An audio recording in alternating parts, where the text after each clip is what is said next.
திருவாதிரையில எதுக்காக வித்தியாசமா நம்ம வந்து களி கிண்டி சிவனை வழிபடுறோம்? அதுக்கு ஏதாவது வரலாறு, இதிகாசங்கள் இருக்கா? கண்டிப்பாக திருவாதிரை களி அப்படிங்கிறது வந்து சேந்தனார்னு எப்போவுமே ஒரு புராண வரலாறு இருக்கும் இல்லையா?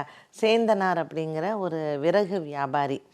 அந்த விறகு வியாபாரி வந்து ஒரு நாள் அவர் வந்து ஒரு சிவனடியாருக்கு சாப்பாடு போடாமல் அவர் சாப்பிடவே மாட்டார். இப்போ ஒரு நாள் மழையாக பெஞ்சு விறகெல்லாம் காயவே இல்லை, ஈரமாக இருக்குது. என்ன பண்ணுறதுன்னு அவருக்கு தெரில. ஸோ வீட்டில் இருந்த அரிசியை அவர் இடித்து வெள்ளத்தில் வந்து அவர் அதை ஒரு களி கிண்டி ஒரு சிவனடியார் வரணும்னு உட்காந்துருக்கார். யாருமே வரலை. சிவபெருமான் ஒரு வயதான முதியவராக வந்து அந்த களியை வாங்கி சாப்பிட்றார். மறுநாள் வந்து அர்ச்சகர் எல்லாம் போய் கோவில் திறக்கும்போது பார்த்தா அந்த களியினுடைய இது வந்து அங்கே எல்லாம் செதறி இருக்குது. அப்போ யார் இந்த அசிங்கத்தை செய்தார்கள் அப்படின்னா அர்ச்சகாலாம் கத்துறா. இப்போ அசரீரியாக சொல்கிறார், என் பக்தன் சேந்தனார் வீட்டில் நான் களி உண்டேன் அப்படின்னு. இந்த விஷயம் ராஜாவுக்கு தெரியறது.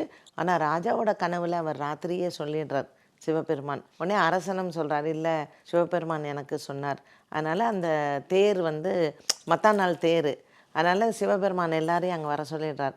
அந்த தேர் வடத்தை வந்து எல்லாரும் பிடிச்சி இழுக்கிறாங்க, வரல. அப்போது அசரீரி சொல்கிறது, சேந்தனாரை கூட்டிகிட்டு வா அப்படின்னு.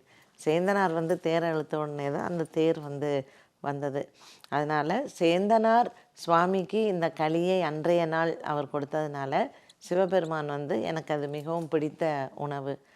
எல்லாரும் அன்றைய நாளில் அந்த இதை எனக்கு நைவேத்தியமாக. அதனால் திருவாதிரை களி அப்படின்னாலே சேந்தனார்னால சுவாமி சாப்பிட்டு அவர் சுவாமி சொன்னது, எனக்கு அன்றைய நாளில் எனக்கு களி வைங்க அப்படின்னு